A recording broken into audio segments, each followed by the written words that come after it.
2부입니다. 잠시 후 아무튼 경제 코너에서 경제학전의 김원장 대표와 경제 이슈 풀이해보고요. 이어서 정치 토크 직진 본능 직설하고로 이어가겠습니다. KBS 1라디오의 모든 프로그램 유튜브에서도 함께할 수 있습니다. 실시간 방송 보실 수 있고요. 정치, 경제, 사회, 문화 다양한 콘텐츠들 마련되어 있어요. KBS 1라디오 유튜브 채널 구독, 좋아요, 댓글 부탁드립니다. 일요일 2부 출발하죠.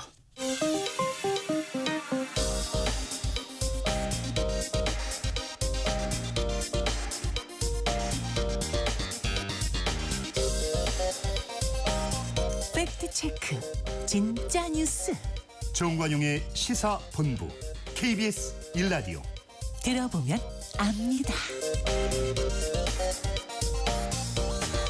아무튼 경제입니다. 경제학전의 김원장 대표 안녕하세요. 안녕하세요. 정부가 두 번째 공급 대책을 내놨는데 이번에는 서울 핵심 요지, 근교 요지에 공급한다. 이게 핵심이죠? 네, 영끌이라는 말 있잖아요. 예. 영혼까지 끌어모아서 정부가 서울과 서울 근교 과천이라 이렇게 사람들이 살고 싶어하는 곳에 6만 가구를 공급하겠다. 용산 역세권 부지는 2008년도에 거기 이제 일본의 록번기처럼 거대하게 신도시를 만들려고 했다가 이제 무산됐는데 여기에 한 13,000가구 정도. 과천 경마장과 방첩사 과천에서 빼가지고 경마장이랑 빼서 한 10,000가구. 태릉시시에 계속 짓기로 했었는데 여기 한 7,000가구 정도 해서 6만 가구입니다.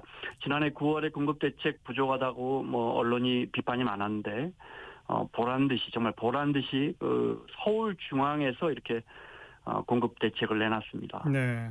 그런데 정부가 대책은 내놨지만 실현될 수 있느냐가 이제 관건인데 이번에는 실현될까요? 그러니까요. 사실 이번에 나온 예를 들어 용산 역세권 이런 데도 지난 정부 또 그지난 정부에서 계속 공급하겠다고 했던 곳이거든요. 그러니까요. 네, 잘 안 됩니다.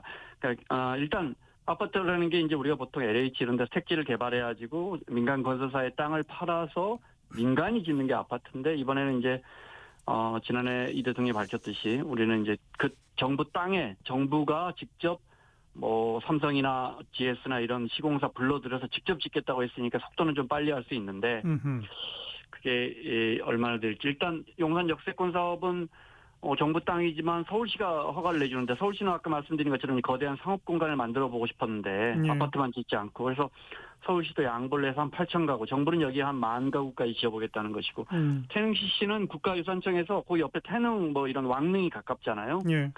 경관도 너무 해친다. 아름다운 지역인데. 그래서 계속 그 골프장 허물고 아파트 짓는 걸 반대했었는데 결국 한 20-30m 땅을 파 내려가서 짓고 층고도 많이 낮춰서 10,000가구 짓기로 한 걸 한 6,800가구까지 가구 수도 줄여서 짓기로 했습니다. 추진은 될 것 같아요. 될 것 같고 결국 이제 그동안에 보면 제일 걸림돌은 주민 민원입니다. 예. 네. 예를 들어 박근혜 정부 때, 문재인 정부 때, 윤석열 정부 때도 보면 예를 들어 행복주택 짓기로 한 거 이런 거 전부 주민들이 싫어하거든요. 맞아요. 네, 그래서 이런 부분들이 좀 관건이 될 것 같습니다. 네. 경기도도 2026년부터 2030년까지 63만 호 준공 목표로 공급을 늘려가겠다 발표했어요. 착공 기준으로 80만 호인데 늘 지금 거의 제 기억에 정권들마다 지금 이렇게 발표를 합니다. 근데 안 됩니다. 잘. 네, 왜냐하면 아까 말씀드린 것도 있고 경기도는 특히 수도권 지역은 이미 그 밑으로 내려가거나 동쪽으로 북쪽으로 올라갈수록 부동산 경기가 여전히 차갑기 때문에 일단 수요가 없고요. 지금 63만 호 2030년까지 말씀하셨지만 런던이나 베를린, 밴쿠버나 마드리드 이런 데도 다 집값이 오릅니다. 그러면 신규로 얼마나 착공하나 보면 2만 가구, 3만 가구 겨우 짓습니다. 하하. 네, 네. 그러니까 근데 우리는 지금 한 해 15만 가구, 20만 가구를 짓겠다. 그러니까 이런 계획을 갖고 있는 나라는 미얀마나 인도네시아나 이런 나라들이죠. 그러니까 그만큼 우리는 주택 보급률도 이미 선진국 수준이지만 내 집을 갖겠다는 수요가 강력하고 특히 서울과 서울 인근에 갖겠다는 수요가 정말 강하다 이런 반증입니다. 예. 네. 대통령이 SNS에 언급한 것처럼 서울 집값이 조금 잡히고는 있나요, 진짜로? 저희 KB나 이런 거 부동산은 보면 안 잡히고 있는데 그 대통령이 포워딩한 올린 기사가 그 어디 건가 이렇게 봤더니 그 부동산 114 통계로는 이게 잠깐 이번 주에 내렸더라고요. KB 주간 아파트 매매 지수가 제일 기준이라고 보면 그대로 조금 여전히 오름세지만 오름세는 뭐 크게 잡혔다 이렇게 볼 수 있고, 제가 늘 강조드리지만 우리 언론이 서울 집값 많이 오른다 실제 서초구나 이런 데는 많이 오릅니다 진짜. 그런데 2022년 1월이 이제 KB 주간 아파트 매매 지수 100인데 그 기준으로 경기도 28개 시 중에서 지금까지 4년 동안 오른 데는 과천시, 하남시, 성남시, 분당에 있는 성남시 빼고 없습니다. 네, 서울도 25개 구에서 11개 구가 내렸습니다. 집값이. 네, 그러니까 굉장히 양극화가 심하고, 네. 그런데도 집이 부족하다, 집을 빨리 지어야 한다는 어젠다는 이런 여론은 좀처럼 수그러들질 않고. 근데 이제 진짜 집이 부족한가? 예를 들어 진짜 서울에 집이 부족하면 연립 빌라 가격도 올라야 되잖아요. 근데 사람들이 여기 이런 거 안 사서 가격이 많이 내렸거든요. 결국은 우리는 내가 사서 집값이 오르는 집을 원하고 그 집이 부족하니까. 그래서 일전에도 설명드린 것처럼 상기 신도시 택지로 잘 안 팔립니다. 남양주, 왕숙 이런 데 안 팔립니다. 왜냐? 정부는 막 짓겠다고 하고 지으라고 하니까 짓겠다고 하는데 안 오를 것 같거든요. 건설사들이 택지를 사지 않고. 네. 이번에 공급되는 주택 상당수는 누가 봐도 집값이 이미 비싸고 또 사서도 오를 수 있을 것 같은 그런 지역이 많습니다. 네. 결국은 서울에서도 일부, 경기에서도 일부만 오르는 그런 현상이 벌써 그렇습니다. 오래된 거 아닙니까? 네, 오르는 데만 계속 오르고 있습니다. 알겠고요. 네. 이재명 대통령은 이제 공급 정책에 이어서 양도세를 원위치시키겠다고 하는 것도 생각을 확실히 결론 내린 거죠.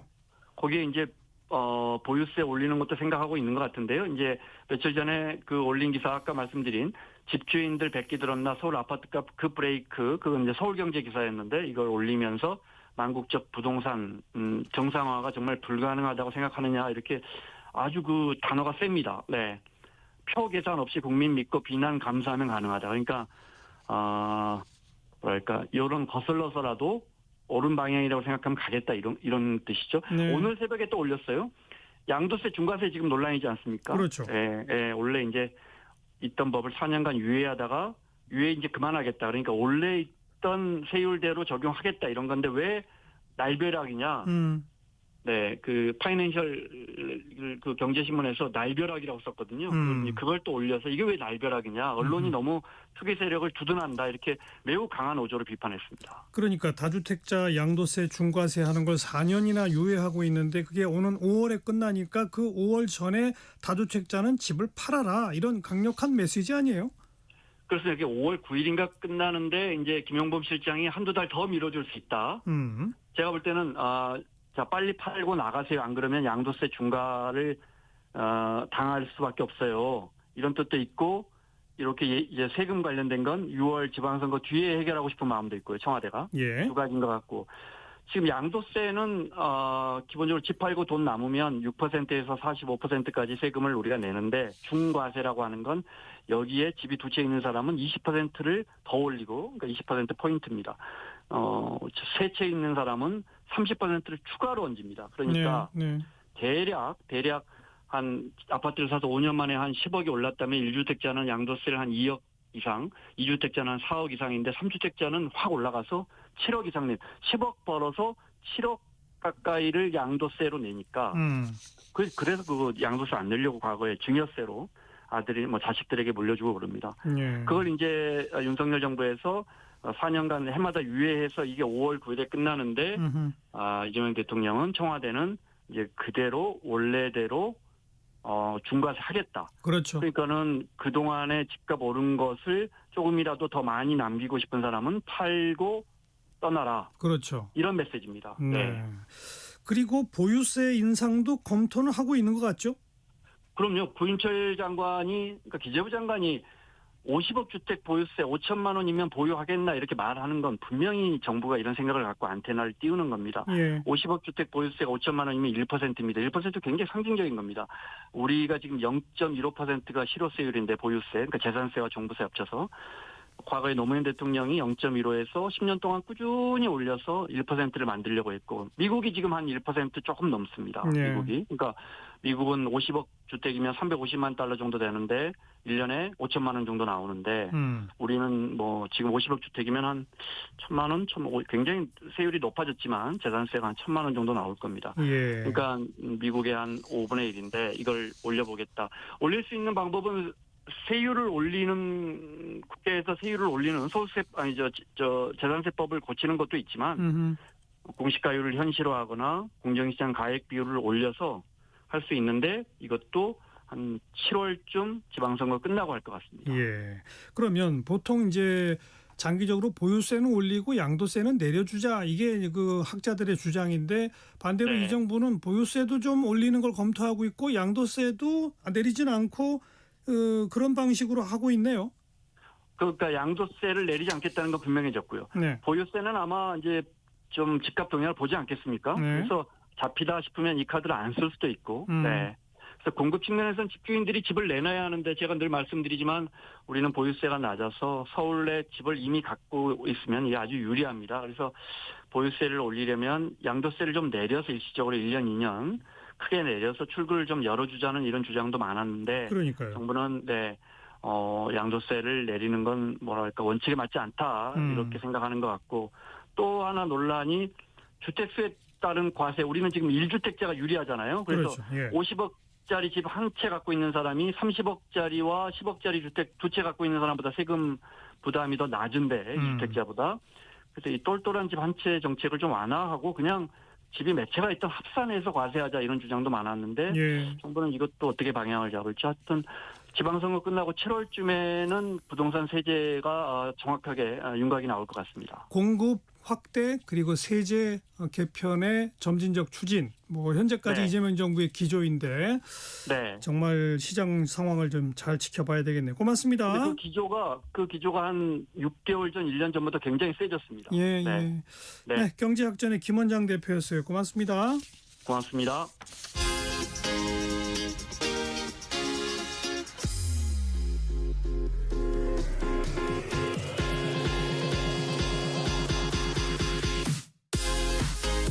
대한민국 시사의 중심 토요일 일요일 낮 12시 10분 KBS 1라디오 정관용의 시사본부.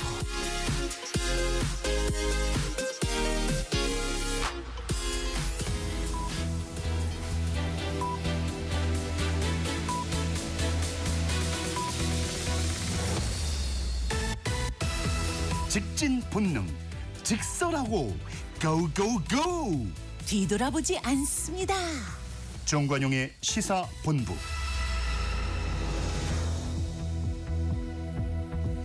말 돌리지 않습니다. 할 말은 합니다. 직진본능 직설하고 용인대학교 최창렬 교수, 대통령 리더십 연구원 최진 원장 두 분 오늘도 나오셨습니다. 어서 오세요. 네, 안녕하세요.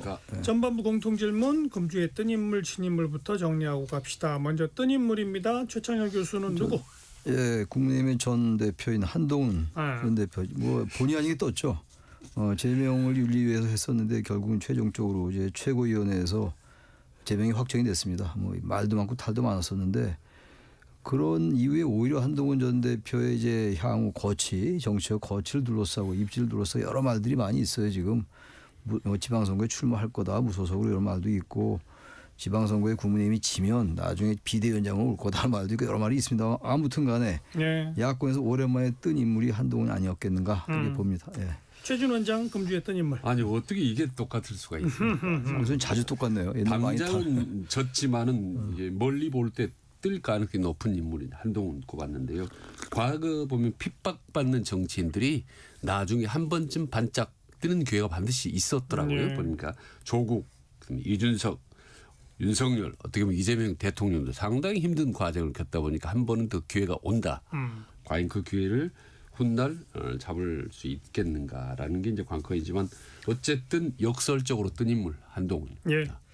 금주의 진인물은요 최창렬 교수. 반대로 당연히 이제 그 논리에 따라서 장동혁 대표 아이고야. 뜬 것 같은데 여론의 반응이 아니었습니다. 예. 여당 내도 물론이고 이제 당 대표 신임 받아야 된다 뭐 이런 얘기가 나올 정도고 뭐 초재선은 물론이고 당 중진들도 그렇고 그리고 보수 일반에서 봐도 장동혁 대표의 이런 행동이 완전히 극우 세력에 의해서 휘둘리는 거 아니냐 강성 당원들에 의해서 이런 분석들이 많습니다. 그래서 당장은 한동훈 전 대표라는 경쟁자를 쳐냈습니다만 과연 이게 장 대표에게 승리의 길인지 알 수가 없죠. 그래서 일단 진임 또 한 인물은 전 우인성 판사.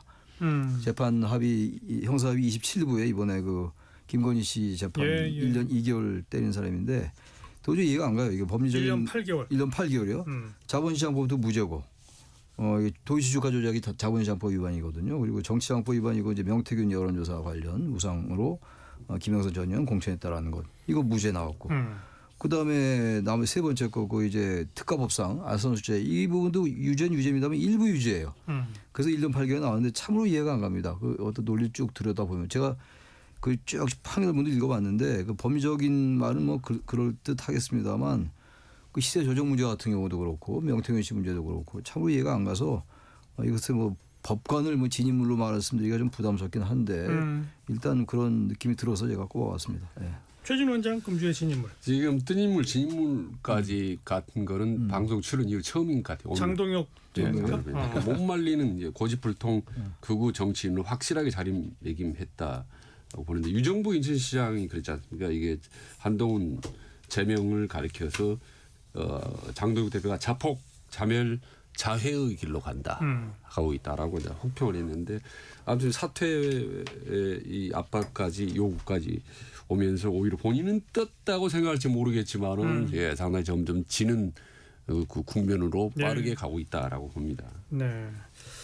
그 최창일 교수가 지적한 그 김건희 1년 8개월 때린 판사는 어떤 기사를 보니까 그동안 이 사람이 내린 1심 판단이 2심에서 뒤집혀진 게 주요 사건이 꽤 여러 개 꽤 있더라고요. 많더라고요. 예. 전 이번에 글쎄 저는 법률가는 아닙니다만 2심에서 꽤 형량이 높아질 가능성이 대단히 높아요. 글쎄 아무튼 이건 뭐 봐야지 하겠습니다. 과거 그런 사례가 몇 건 있었다라는 있었고. 분석 기사까지 봤으니까 뭐 이건 뭐 더 지켜볼 수밖에 글쎄요. 없는 상태죠. 그래야죠. 사법부 판단이니까요. 자, 두 분 다 장동혁, 한동훈을 뜬 사람 진 사람으로 꼽은 것처럼 국민의힘 뭐 우리가 지금 몇 달째 걱정해주고 있던 일이 현실화됐습니다. 조금 아까 일부에 우리 조갑재 대표 나오셨는데 그냥 이런 식으로 가다가 결국은 이제 고사 당할 거다. 지방선거 끝나도 장동혁은 대표직 유지하려 할 거다. 그러나 총선 2028년 총선 앞두고는 분명히 당이 폰비박산 날 거다. 뭐 이런 식의 전망을 하셨는데 두 분 다 생각이 비슷합니까? 어떻습니까? 저는 뭐 100% 동의합니다. 100%. 제가 계속 얘기했던 게 장동혁 대표는 계속 이 기조로 갈 거다. 그리고 한동훈 전 대표 결국 쫓아낼 거고 이제 그대로 가고 있어요. 지금 가고 있고 아마 장 대표가 지방선거를 앞두고 뭔가 좀 태세를 바꿀 거다라는 말씀들을 좀 하셨던 것 같은데 그런 분들도 있는데 저는 거기 동의 안 한다고 말씀드렸어요. 이 계속 갈 거예요. 가고 지방선거 지더라도 당권을 유지하면서 그래서 어떻게든 총선에 공천을 내고 그래서 대권에 직행하려는 게 전 장 대표의 생각인 것 같아요. 이렇게 되는 게 선거에 대단히 불리하다는 걸 모를 리가 없을 거예요. 절대 모를 리 없죠. 그럼에도 불구하고 강성 당원들에 의해서 이 당은 국민의힘은 유지 강화되는 당이다라는 판단을 확고히 하고 있는 게 아닌가. 그러면 이 부분이 좀 설명이 되는데 아마 그렇게 잘 되지 않을 거예요. 지방선거 지고 난 다음에 장동혁 대표의 대표직 유지된다는 보장을 할 도리가 없죠. 그때는 총선이 다가오고 있기 때문에 지금처럼 이렇게 중진들도 그렇고 국민의힘 의원도 이렇게 남의 일처럼 보지 않을 거예요. 아마 그때가 된 말이죠. 그럼 상당히 장 대표의 정치적 입지에 직결적으로 아마 타격이 있을 거다라고 저는 봅니다. 저는 지금까지 이제 그렇게 말씀드리지 않습니까? 장동혁 대표가 어차피 질 걸 뻔히 알기 때문에 극우 세력화를 공고히 해서 후위를 도모하려고 한다라고 지금까지 얘기를 했고 거기다 하나를 더 플러스를 더하면 이번 차제에 보면은 장동혁 대표가 극우의 어떤 함정에 빠져서 견고하게 포위가 되어서 본인이 빠져나오고 싶어도 나오지 못하는 그런 상황에 이미 처해 있다라고 저는 보는 겁니다. 예, 그 태극기부대라든지 강성 유튜브라든지 윤핵인 세력들에게 완전히 둘러싸이고 어떤 포위돼서 그들의 어떻게 보면은 곡토가시라고 할까? 좀 심하게 표현하면요. 예, 그렇게 본의 아니게 전위대로 나오기 때문에 본인이 이래 앞으로는 빠져나오고 싶어도 어떻게 할 수 없는 상황이. 이 두 가지가 맞물려서 결국 말씀대로 윤어게인 길, 극우 길을 계속 달려갈 수밖에 없을 것 같습니다. 네. 요새 점입 가경이 고성국 씨가 그 당사에 전두환 그뭐 예. 사진도 걸자. 그쯤 온 거예요 이게 뭐 걸지 않겠습니다만 그거를 당당하게 얘기할 수 있는 분위기의 국민의힘이란 이 정당 예. 제가 여러 번 말씀드립니다만 이 정당이 과연 존재 이유가 있느냐 이건 보수 정당 절대로 아니에요. 보수를 가장한 예. 그냥 정치 결사체예요. 정치적 이익만을 노리는 그런 정치 기능인들의 하나의 모임이다. 모든 국민의힘 의원이 그런 건 아니지만 국민의힘을 성격을 규정한다면 그렇게 성격을 규정하는 게 맞다 이렇게 봐요. 어떻게 보면 이제 고성국 박사 개인적으로 하자면 원래는 꽤 합리적이고 상당히 개혁 성향이 있었던 그거다 사람인데 옛날 얘기. 이렇게까지 극으로 갔다는 거는 몇십 년 전 얘기입니다. 그거. 저는 이제 이 정치인 상황 자체가 완전히 양극단으로 가야 살아남을 수밖에 없는 이런 정말 왜곡된 구조로 지금 가고 있다라는 걸 봅니다. 어떻게 보면 상황론으로 네. 본다면 네. 지금도 지난번에 말씀드렸다시피 중도다 이렇게 하면 비판받는다니까요. 뭐 회색 분자 아니냐.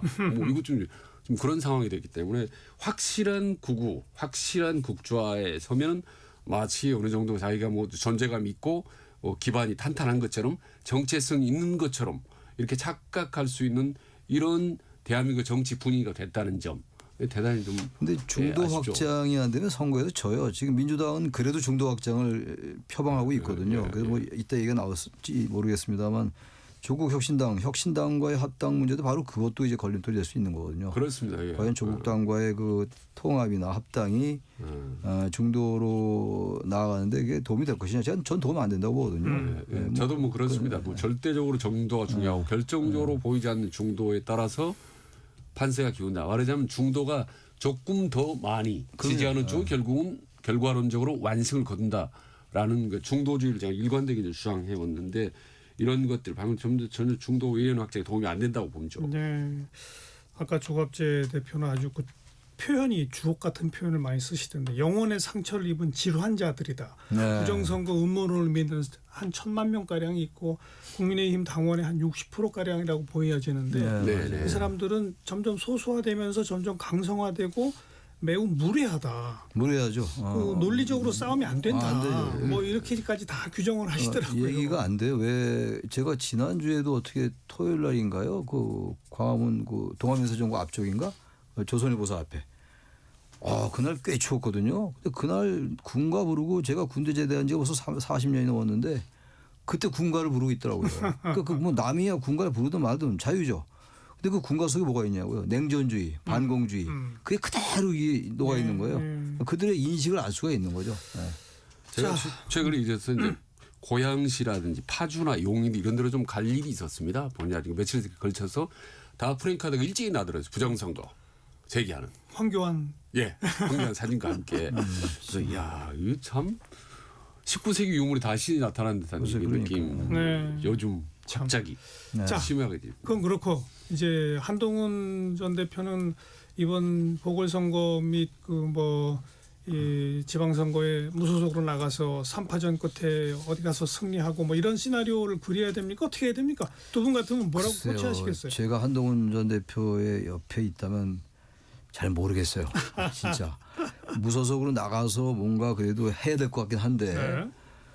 위험 부담이 너무 커요. 지금 당선될 보장이 없습니다. 특히 이제 한동훈 전 대표의 경우는 아마 자치단체장 쪽보다는 이제 의원 재보선거 때 의원 선거에 출마해서 중앙에 입성하려 할 것 같은데 어느 곳 하나 넉넉한 데가 없습니다. 뭐 개항을 해 출마해야 된다라는 얘기하는 사람도 있는데 저는 뭐 개항을 가면 뭐 질 확률이 높다고 보고 한 전 대표가 그렇다고 이제 평택, 아산을 등등 많이 대구도 이제 자리가 빌 수 있죠. 대구시장 출마하면 의원 자리가 빌 수도 있고 그러니까 그런데 얘기하는데 현재로서는 쉽지 않은데 전 그래도 무소속으로 나가서 한번 시도해봐야 될 것 같아요. 예. 정치인이기 때문에 예. 방법이 없습니다. 지금 뭐 어차피 지금 한동훈으로서는 백척간도에 섰기 때문에 지방선거 패배 때까지 기다리고 그때 장동 대표 나가면 그때 비대위원장으로 간다?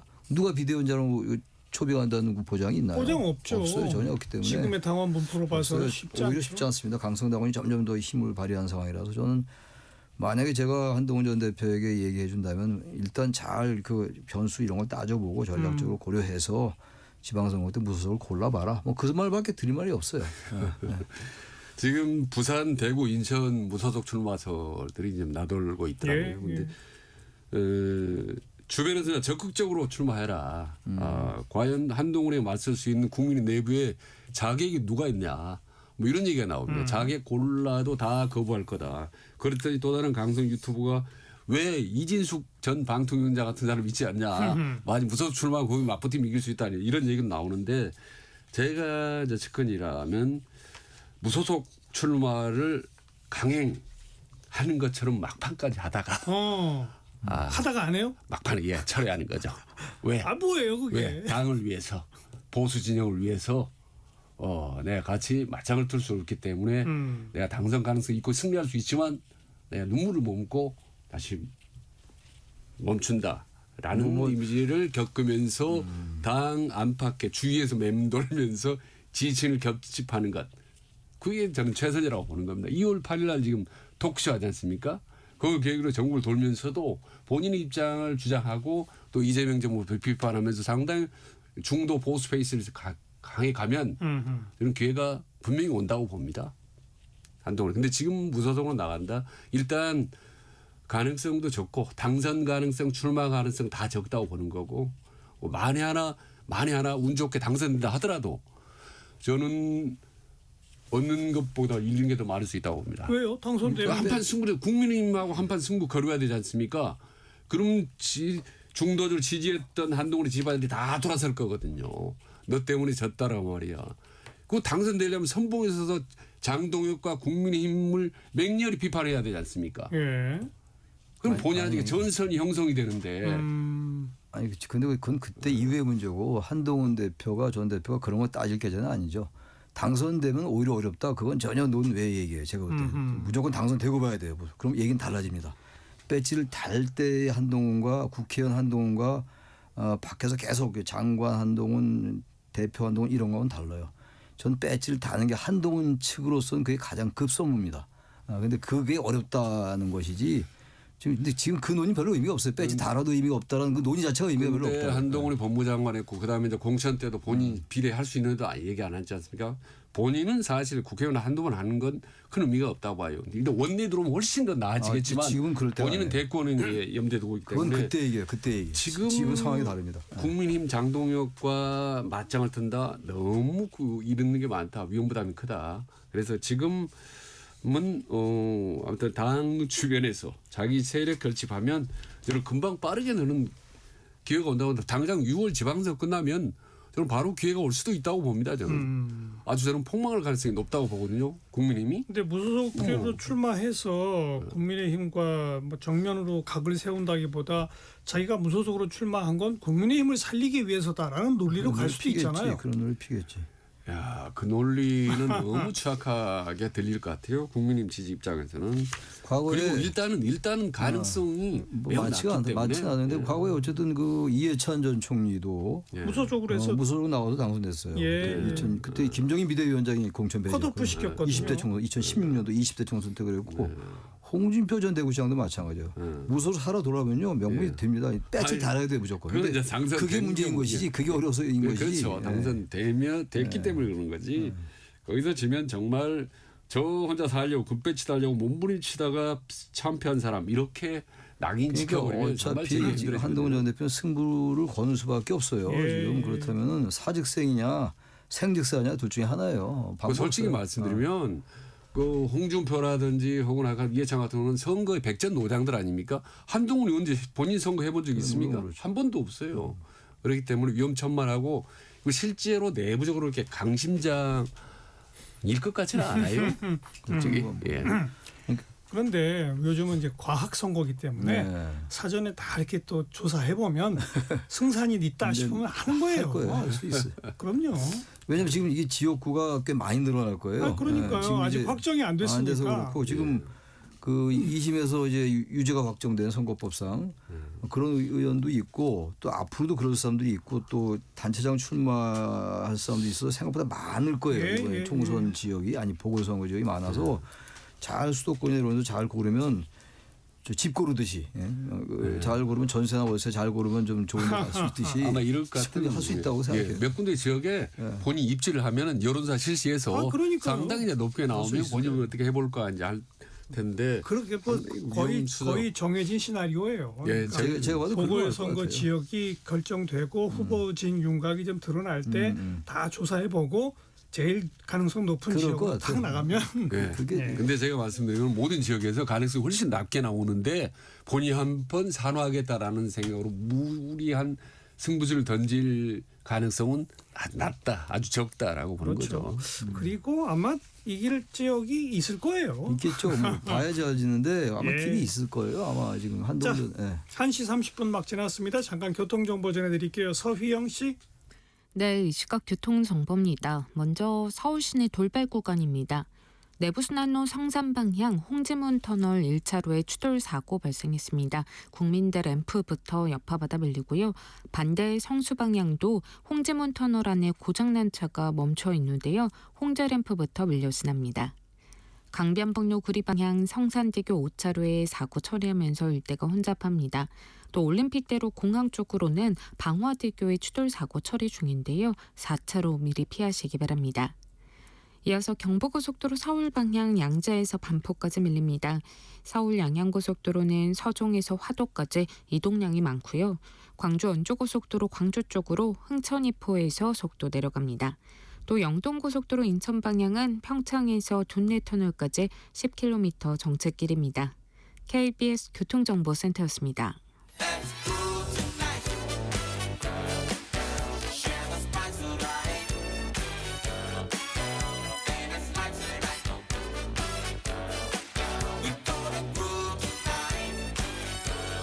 국민 MC 정관용. KBS 1라디오 정관용의 시사본부. 들어보면 달라요.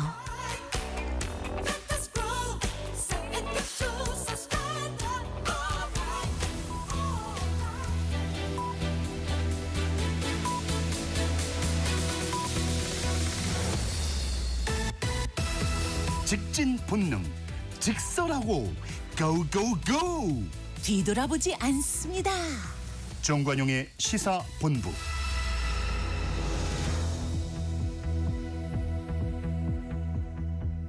매주 일요일 2부 직진본능 직설하고 용인대학교 최창렬 교수, 대통령 리더십연구원 최진 원장 두 분과 함께합니다.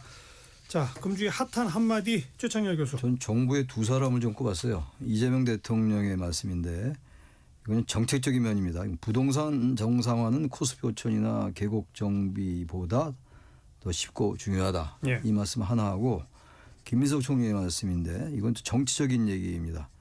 민주당 대표는 굉장히 자랑스러운 일이기 때문에 당연히 로망은 있다. 그러니까 지금의 어쨌든 정책을 아주 가장 대표했던 상징적인 말이 아니었는가 생각이 들어서 네. 이게 꽤 많은 이슈를 제기할 수 있는 얘기다라고 알겠습니다. 생각합니다. 최진 원장 금주의 한마디. 일단 그 발언 대통령 이재명 대통령 발언 그것도 똑같습니다. 똑같아요. 제가 똑같은데 말에 이어서 이재명 대통령이 한 번 더 지금 SNS에서 물어 올렸지 않습니까? 그래 부동산 쉽다.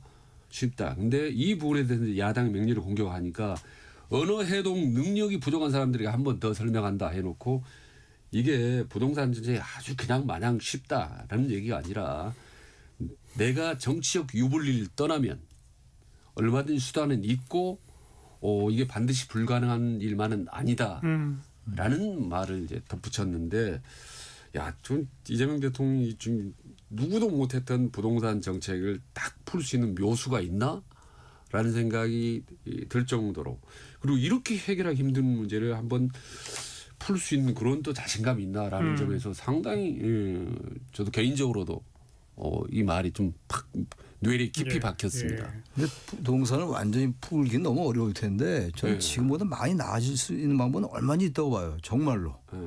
우선 왜 그러냐면 제가 뭐 부동산 전문가가 아니까 이런 얘기하는 건 한계가 있습니다만 일단 일자리라든지 인프라를 좀 갖춰주면 말이죠. 그쪽에 집값이 올라가요. 근데 특정 지역을 거론해서 안 됐습니다만 서울 강남 거기 모든 개발이나 인프라가 다 거기부터 시작한다고요. 글로 몰릴 수밖에 없어요. 이게 집값 올라가는 거예요. 그럼 강북을 예를 들어서 도봉구라든지 저 노원구 같은 경우 이런 쪽에 거기 좀 일자리 좀 좋은 근데 그걸 유치를 시켜야 되겠죠. 그걸 이제 정부 세제라든지 여러 가지 대기업에 그 파격적으로 그야말로 그 정책의 목표성을 가지고 거기에 좋은 회사라든지 좋은 대기업이라든지 이런 걸 인프라 좀 깔아주고 하다못해 동부간선도를 지어한다든지 이렇게 하면 올릴 수 있어요. 근데 그러려면 상당히 파격이 필요한데 그런 생각을 염두에 둔다 이런 말 할 수 있죠. 근데 그렇지 않고 쉽지 않죠. 아무튼 뭐 오늘 여기서 부동산 그렇죠. 정책을 논의하기는 좀 어렵고 어렵고. 두 분 다 이걸 꼽으신 김에 대통령이 SNS로 이렇게 민감한 정책 분야에 대해서 툭툭 계속 국민과 직접 소통하는 요거는 어떻게 평가하세요? 이게 일종의 이제 트럼프 스타일인데 뭐 세계적으로 사실은 이제 SNS가 활발하니까 지도자들이 메시지를 쉽게 간단하게 임팩트 있게 전한 자체는 동일합니다. 다만 대통령이 하고 싶은 말 감성이 언어를 툭툭 던지는 그 동의하나 아주 중요한 정책적인 아젠다 부동산 문제라든지 얼마 전에 어제가 올린 설렁탕 부담금 이렇게 정책적인 아젠다를 SNS 쉽게 올리는 데 대해서는 상당히 좀 저는 조심스러운 입장입니다.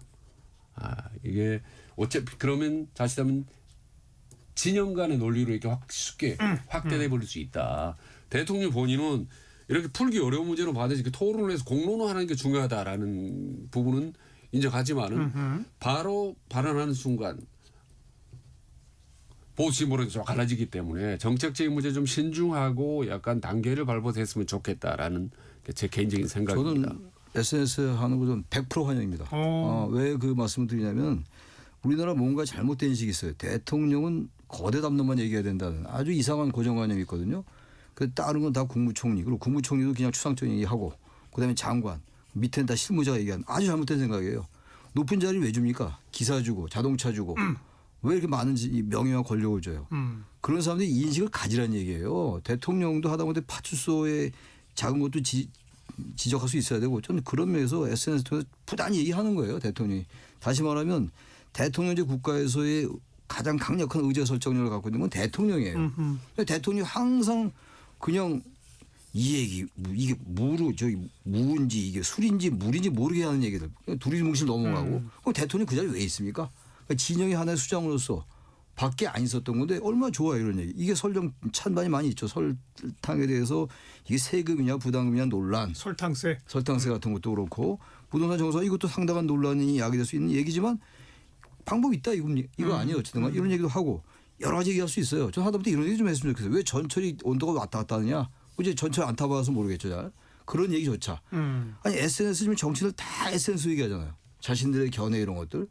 그거 대통령이 얘기한다고 왜 문제가 됩니까? 저는 여기 대해서 제가 야당의 의견이 도저히 이해가 안 갑니다. 저는 최상일 교수님이 강력하게 100% 동의한다라는 측면에서 저는 강력하게 반대 입장을 표하겠어요. 저는 왜냐하면 이게 대통령이 국가적인 아젠다를 툭툭 던지면요 이게 정책이 참을 수 없는 가병으로 갈 가능성이 높아요. 트럼프 보십시오. 대한민국 관세 정책 말이죠. 원래대로 복귀한다라고 툭 하나 던졌습니다. SNS에. 그리고 바로 다음 날 처리한 듯한 했어요. 이게 트럼프의 이 SNS 정치, 트윗 정치 때문에 얼마나 많은 세계가 말이죠. 정치가 흔들리고 괴로웠습니까. 근데 지금 또 대한민국 대통령이 이런 국가적인 정책들을 툭툭 던진다. 이거는 정책이 국민들로부터 점점 가벼워질 수 있고 정치인으로 바로 비화될 수 있기 때문에 저는 매우 신중해야 된다고 보는 겁니다. 이 대목은 두 분이 생각이 매우 다르다. 뭐 이렇게 좀 차이를 두고 하지만 트럼프의 오락가락을 바로 비교하신 건 전 조금 적절치 않았다고 생각하긴 해요. 그 얘기를 제가 하려고 그랬는데 이게 툭툭 던지는 게 아니에요. 굉장히 중요한 문제를 제기하는 것이기 때문에. 그리고 오락가락하면 안 되죠. 그렇죠. 일관되게 얘기하면 돼요. 근데 지금 트럼프는 왔다 갔다 한다고요. 지금 전혀 다른데 이 대통령 아직은 그런 건 아니거든요. 근데 만약에 이제 앞으로도 지금처럼 중요한 이슈들 많지 않습니까? 외교안보 이슈도 많고 그렇죠. 많지 않습니까? 이렇게 뭐 안보, 민생에서 이런 부분들을 지금처럼 쉽게 툭툭툭 던져 나간다는 거는 매우 조심스럽다라고 생각합니다. 언론적으로 조심스러운 얘기인데 중요한 문제에 대해서 이게 괜히 할 수 있는 얘기들이 아니에요. 그러니까 대통령이 제기를 하고 거기에 대해서 국무회의에서도 토론할 수 있는 것이고 언론을 통해서도 검증받을 수 있는 것이고 단지 이런 부분들이 너무 가볍게 제한되면 안 되겠죠. 근데 가벼운 문제들이 아니에요. 부동산 문제 그렇죠. 세금 문제 그렇죠. 하나같이. 그러니까 저는 이런 것들을 통해서 자꾸 우리 사회에서 감춰졌던 문제들 조금 무리가 따르더라도 자꾸 드러내서 그게 우리 정당의 역할이고 정치의 역할이거든요. 갈등을 자꾸 수기로 하지 말고 갈등을 표출시키고 집약시켜서 합의를 모색하고 그게 정치의 역할이다는 그래서 거죠. 전 대통령이 이렇게 공론화 시킬 것과 아니면 정책적으로 스텝 바이 스텝으로 해야 될 것 적절히 구분해서 했으면 좋겠다라는 말씀을 알겠습니다. 드리는 겁니다. SNS를 통한 국민과의 소통 부분 두 분의 견해 차이를 들으면서 아마 청취자분들도 나는 어느 쪽이 생각이 좀 맞는 것 같아요. 이렇게 좀 자기 편을 고를 수 있을 것 같고요. 자, 이제 민주당 쪽 얘기로 가서 아까 김민석 총리의 발언도 금주에 한마디로 언급하신 것처럼 거의 8월의 당권 경쟁 구도는 이미 짜여진 거 아닌가 그렇게 이미? 봐야죠. 그렇게 예, 봐야죠. 어차피 김민석 대 정청래로 봐야 될 겁니다. 그리고 거기에 이제 조국혁신당과의 합당이 어떤 영향을 어떻게 미칠 것인가? 어떻게 보십니까? 글쎄요. 지금 친명 대 친청의 구도가 서서히 이제 확연해지는 것 같아요. 당대표 선거는 말이죠. 그동안 뭐 친명 대 친청이라 해도 대통령의 권력이 있으니까 대단히 좀 너무 과장된 거 아니냐고 제가 이제 말씀을 많이 드려왔던 걸로 기억하는데 현실로 나타나고 있는데 저는 이 당의 이 합당 이 문제는 전 조금 조심했으면 좋겠는 게 우선 선거도 마찬가지예요. 그 당시와 똑같지는 않습니다만 2014년도에 새정치민주연합 합당을 했었어요. 그때가 이제 세월호 참사가 4월 달이었고 그리고 6월 달에 지방선거 판정패했다고요. 그때 새정치민주연합이 판정패하고 7월 달에 6월 달 지방선거 끝나고 7월 달 재보궐선거도 참패했고 이게 합당이 이 모든 거에 이 지금 만면통치는 아니거든요. 근데 합당을 너무 빨리 진행하는 것 같아요. 전격적으로 너무 진행하는 것 같고 그러니까 당내 여러 지금 분란이 나오고 있고 물론 계파에 따라 다릅니다만 반대 얘기가 많거든요. 그러니까 절차적 문제가 제기되고 있고 이런 상황에서 굳이 집권 초기에 뭔가 정당이 민주당이 위기에 처한 것도 아닌데 꼭 이렇게 합당을 추진해야 되는 것인지 너무 이 정청래 대표나 조국 대표의 자신들의 정치적 이익 때문에 그런 게 아닌가란 그런 문제 때문에 저는 합당에 대해서는 썩 그렇게 순탄하게 진행되기가 좀 어렵지 않느냐라는 생각을 좀 합니다. 예. 최준은요. 뭐 이해찬 전 총리 빈소에 말이죠. 그 김민석 총리와 정치인 대표가 나란히 있었지 않습니까? 상주로. 근데 저도 이제 최근에 이제 모친상을 했지만은 마치 맞상주가 두 명인 듯한 느낌. 그래서 앞으로 1인 1표제라든지 당권의 문제라든지 합당의 문제라든지 앞으로 상당히 좀 김민석 지지그룹 정청래 그룹이 대립 갈등하겠다라는 걸 좀 상징적으로 좀 보여주는 것 같아요. 그러면서 이제는 통합에 대해서는 일단 기본적으로 그랬습니다. 저는 합당이 하면 지방선거 유리하고 안 하면 불리하고 하는 거를 정치공학적으로는 저는 상관이 없다고 보는 거죠. 대세의 합당의 여부가 지방선거 판세에 큰 영향을 못 미친다고 저는 보는 거예요. 예. 근데 지금 일단 정청래 대표 물어붙인다면 뭐 어차피 합당을 선언했고 하기 때문에 쭉쭉 가서 합당이 성사된다 하더라도 큰 대세는 영향이 없기 때문에 그렇게 간다. 다만 저는 이제 제 결론은 근데 내부에서 친명계가 강력하게 전방위로 지금 반발하고 있지 않습니까? 예. 그걸 감수하고 돌파하고 합당을 할 실익이 있나? 저는 없다고 보는 겁니다. 저는. 그래서 이쯤에서 정치인 대표는 아젠다를 던졌기 때문에 이쯤에서 저는 템포 조절을 하는 것이 오히려 더 낫지 않을까? 자연스럽게. 더 강행을 하면 더 반발하기 때문에 아주 내부 분열이 너무 심화되기 때문에 저는 이쯤 선에서 정청래도 당의 큰 흐름에 맡기는 게 낫지 본인이 진두지휘할 필요는 없다고 보는 거죠. 근데 본인이 이야기를 꺼내놓고 반발이 있어서 물러서면 오히려 이 패배 모드로 가는 거 아니에요? 그냥? 정청래 대표가 너무 성급하게 꺼냈어요. 이 문제를. 왜 그러냐면 1인 1표제도 그렇고 이게 본인의 당대표 연임과 다 연관되어 있는데 합당을 너무 전격 제안하면서 오도가도 못하게 생겼다고요. 지금 뭐 합당이 되면야 정 대표로서는 자신의 이제 의지를 관철한 건데 보세요. 김민석 총리가 이 정도 말할 정도는 말이죠. 굉장히 자랑스러운 일이기 때문에 당연히 로망은 있다라는 얘기는 하겠다는 얘기거든요. 당대표. 네, 하겠다는 얘기고 이건 이재명 대통령과의 하나의 패키지로 볼 수 있어요. 네, 대통령으로서는 당대표가 자신과 뭔가 친화적인 인물이 되길 당연히 바라죠. 정 대표하고 뭐 그렇다고 각을 세운다는 게 아니라 정청래 대표는 뭔가 부담스러운 존재거든요. 분명한 거는요. 그렇다면 김민석 총리가 나가겠다는 의지의 표시를 했고 그렇다면 점점 권력의 추가 이게 친명 친청에서 이게 정청래 대표한테 불리하게 작동될 거라고요. 전 임기 초기이기 때문에 절대 대통령 권력을 우습게 보면 안 돼요. 게다가 임기 초기인데다가 지지율이 높고 여러 가지 정책 아젠다를 계속 얘기하고 있기 때문에 결국은 친명 쪽으로 갈 가능성이 크다. 지금 당장은 이게 강성이기 때문에 강성당원이나 정청래 대표로 갈 것 같으나 대통령 제 속성상 그렇지 않을 거기 때문에 정 대표로서는 지금 걷어들이기도 어려울 겁니다 아마. 이대로 가면서 자연스럽게 다른 명분을 세워서 뭐 이제 다 걷어들이면 이렇게 되겠죠. 네. 저는 합당이든 1인 1표제든 정청래 대표 개인에게는 유리한 것만은 분명하지만 민주당에게는 크게 유리할 것도 없다. 그렇기 때문에 친명계는 강력히 반발하고 있는 거고 앞으로 이 내부 갈등은 커질 수밖에 없다. 만약에 예. 정청래 대표가 이 합당이라는 1인 1표를 강행하면 얻는 것보다 잃을 게 훨씬 많다. 저는 이 선에서 저는 정청래 대표가 수위 조절하고 멈춤해 주는 것이 본인에게 실보다 득이 더 저는 많다고 보는 거죠. 화해하고 당을 안고 가고 경청하고 하는 듯한 모습을 보여줄 수 예, 있다는 거 저는 예. 보는 거죠. 지금까 1인 1표제도 뭐 그렇게 급한 과제도 아닌데 그렇죠. 뭐 자신의 그 대표 재선을 위해서 밀어붙이는 거 아니냐라고 하는 자기 정치라고 하는 비판. 일단 조국혁신당과의 합당 문제도 지금 조국혁신당 가만 놔둬도 지방선거에 뭐 그리 위협적이지 그렇죠. 않은데 뭐하러 지금 합당을 하느냐 그건 결국 당대표 경선에서 조국혁신당 당원들이 가산되면 자기한테 조금 더 유리할 것 같으니까 밀어붙이는 거 아니야. 또 역시 정청래의 자기 정치다라고 하는 식의 비판 논리. 이게 지금 그 지배적이죠. 예. 이 대통령이 해외 순방 갈 때마다 자기 정치에서 뭔가 이 정말 국민의 시선을 분산시킨다라는 비판이 그동안 쭉 받아왔던 것의 연장선상이기 때문에 네.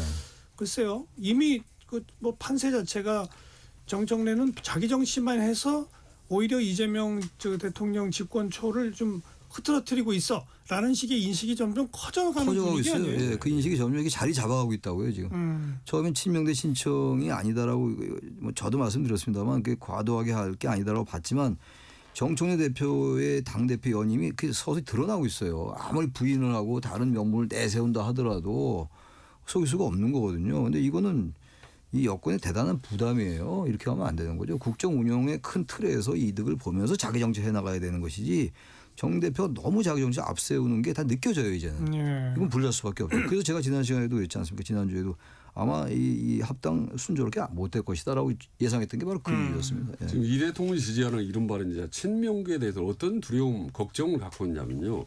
정청래, 거기다 조국, 그다음에 김어준 이렇게 해서 이른바 과학인데 친문계 세력들이 다시 뭉쳐서 제2의 친문 그룹을 부활하려고 하는 게 아니냐 이 두려움을 갖고 있거든요. 그렇기 때문에 이건 간단히 지금 정청래 개인의 문제, 개인의 자기 정치 문제를 훨씬 넘어서서 심각하게 내분이 지금 시작되고 있는 단계이기 때문에 이걸 정청래 대표 무리하게 강요할 경우는 정말 예. 당 분열을 물론 그 대통령한테 크게 상당히 부담을 줄 수 있기 때문에 정말 그래서 최근에 이 분석 기사들을 보면 민주당의 이른바 강성 당원들도 의견들이 갈리기 시작했다는 네. 거 아니에요. 네. 게시판마다 좀 종류가 달라지고 다르게 있다. 됐다는 이렇게 특히 조국혁신당과의 합당에 대해서 한쪽은 뭐 지지, 한쪽은 좀 우려 내지 반대 이런 식으로 당원들의 생각도 양분화돼 가고 있다. 이런 분석 기사들이 맞아요. 나오는 거 보세요. 맞고 저도 그 같은 맥락입니다만 결국 지금 이제 그 당원들도 강성 당원이란 하나의 그 표지가 붙긴 했습니다만 결국은 대통령 지지 쪽으로 갈 거라고요. 임기 초반을 자꾸 강조하는데 이게 정청래 대표 지지하는 것 같지만 이재명 대표 지지하다가 대표 시절에 그러다 대표가 대통령이 됐어요. 그러니까 정치의 무대가 정당을 오니까 정청래 지지하는 거예요. 왜냐하면 대통령과 정 대표가 같은 패키지로 같은 쪽이었기 때문에 그러다 보니까 정청래를 지지하는 것처럼 보이는 것이 조금 더 나아가서 이렇게 얘기가 복잡해지잖아요. 그 이재명 지지로 간다고요. 네. 제가 계속 일관되게 정청래 대표가 결국 불리한 게임을 하고 있는 거다라고 근거가 그겁니다. 네. 정청 이재명 대표가 출범은 지금 7개월째, 8개월째밖에 들어서지 않았기 글쎄, 때문에 그러니까 전반적으로 대통령 흐름 그 기조로 가야 되는 건데 자꾸 삐져나가는 것이 저는 걱정스럽고 좀 어떻게 보면 이게 정청래 대표하고 뭐 장동 대표가 어떻게 보면 적대적 공생을 하는 게 아니냐 정도로 서로 악재를 덮어주는 이런 엎치락뒤치락 정치를 하는 것이 많이 걱정이 됩니다. 예. 내일이 민주당 중앙위원회에서 1인 1표제 다루게 되는 네. 날이거든요. 근데 지난해 12월 5일인가 중앙위원회에서는 참여율이 저조해서 과반을 채우지 못해갖고 1인 1표제가 부결된 바 있거든요. 이 중앙위원회라고 하는 건 일반 당원들보다는 훨씬 현역 의원들과 그렇죠. 이 단체장도 사람들의 있고. 영향력이 많이 행사되는 것이라 당의 분위기를 가늠해 볼 수 있는 중요한 어떤 이 가늠자가 내일 중앙위원회 결과 네. 이걸 어떻게 전망하세요? 그 내일이 아주 결정적 분수령일 겁니다. 아마 그러니까요. 지금 여기서 나눈 얘기의 분수령인데 저는 정청래 대표의 뜻대로 안 될 수 있다고 생각해요. 여전히 같은 논리의 연장에서 말이죠. 왜냐하면 그 지금 말씀처럼 이 고관 여자들이거든요. 중앙위원들이 강성당원들하고 좀 다르기 때문에 스탠스 자체가 이런 충분히 여러 가지 예민한 부분들을 고려할 것이다라고 생각합니다. 조심스러워. 근데 지난번에 부결된 이후에 대구 경북 지역 경상도 지역의 대의원 당심들이 상당히 좀 보완하는 그런 장치들을 좀 했지 않습니까? 좀 했죠. 그렇기 때문에 이번에도 부결될 지금 명분이 좀 줄어든 건데 선거는 앞두고 있고 중앙위원들도 고심할 텐데 지난번에 지금 부결된 지 불과 지금 몇 달이 안 됐는데 또 통과시키고는 부담된다. 좀 조심스럽습니다 사실. 예. 예측 자체가 우리 최 교수님도 좀 아니 분명히 얘기했잖아요. 그러니까, 부결될 예, 거라고. 부결될 거라고. 항상 얘기해요 저는 이렇게. 틀린 거고. 예. 일단 지금으로서는 부결 가능성이 좀 높다고는 봅니다. 예. 우리 최창일 교수는 아무튼 1인 1표제도 부결 가능성 높다. 조국혁신당과의 합당도 잘 안 될 가능성이 더 높다. 지금 최고위원 회의에서 5명이 반대하면 안 되는 건데 이미 3명은 명시적 반대를 했고 나머지 2명이 그 반대쪽으로 갈까 뭐 이런 기사들도 있더라고요. 그게 지금 또 말씀드립니다만 대통령의 권력하고 자꾸만 배치되는 거를 이 정치 고관여층들인 중앙위원들이나 느끼죠. 다 느낀다고요. 그래서 그렇게 행동할 거예요. 저는 거기 중앙위원도 아니잖아요. 그대로 느끼는데 저 그 당에 있는 사람이 왜 못 느꼈어요. 항상 많은 소통을 하고 대화를 나눌 텐데 자기들끼리. 쉽지 않을 거예요. 게다가 이재명 대통령이 이런 건 모를 리도 없을 것이고 그 대통령 권력이 이렇게 나약해서도 안 돼요. 사실은. 자꾸 우리나라 대통령 권력을 약하게 하는 게 뭐 민주화라고 하는데 천만의 말씀이에요. 대통령 권력이 강해야 돼요. 근데 그게 잘못된 권력 남용으로 하면 안 될 뿐인 것이지 의제 설정력이 있어야 되고 분명히 그 방향을 지시해야 되는 게 대통령입니다. 그 대통령은 정치인이에요. 정치인이어야 하는 것이고. 지금 친명계라고 한다는 건 대통령 지지하는 사람이기 때문에 이재명 대표 뜻이 실렸다고 보여지지 않습니까? 그런데 이 부분이 이제 명확치가 않아요. 그렇죠? 그러니까 명청 갈등이 애매모호하실 수밖에 없어요. 합당이든 1인 1표제든 대통령 의중이 아니다 하면 분명히 아니다라고 해야 되는 건데 그 의중이 애매모호하기 때문에 저는 양쪽의 갈등이 깊어질 수 있다고 봅니다. 그게 맞는 말씀인데 반명이십니까라고 얘기했잖아요. 청와대에서 대통령이 정 대표에게 반명이십니까? 반친청입니다. 친청와대입니다. 이런 얘기했단 말이에요. 그게 대단히 그 의미가 깊은 얘기고 그 정도 대통령이 입에서 나온단 말이죠. 이건 대통령이 의중을 드러낸 거예요. 근데 대통령의 당무 개입은 안 된다는 이상한 우리나라의 잘못된 이상한 원칙. 전 대통령이 당무 개입 해야 된다고 봐요. 대통령이 정파의 수장으로 들어온 거예요. 물론 대통령이 전체 국민을 아우르는 통합을 정치해야 되지만 특정한 이슈에서 정치인으로서 얘기를 해야 돼요. 근데 우리가 뭐가 잘못돼 있어요.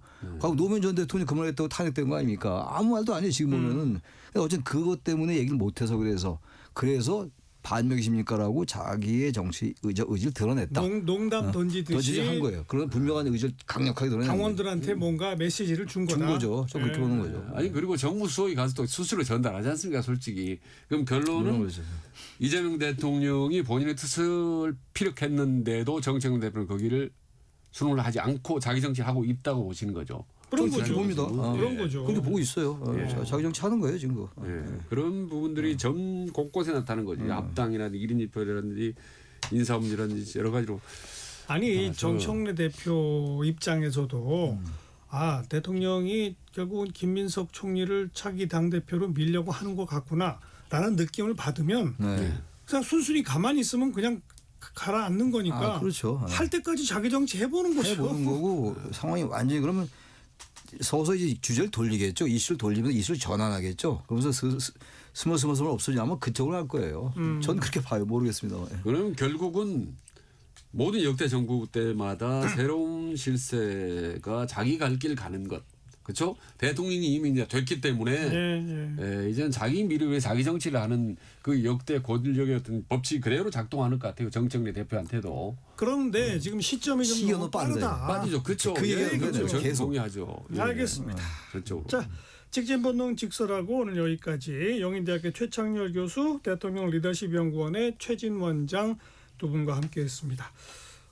국민의힘 그다음에 민주당 두루두루 다 짚어봤네요. 수고하셨습니다. 예, 고생하셨습니다. 김정호가 부르는 하얀 나비 들으시고요. 다음 주말 뵙겠습니다. 안녕히 계세요.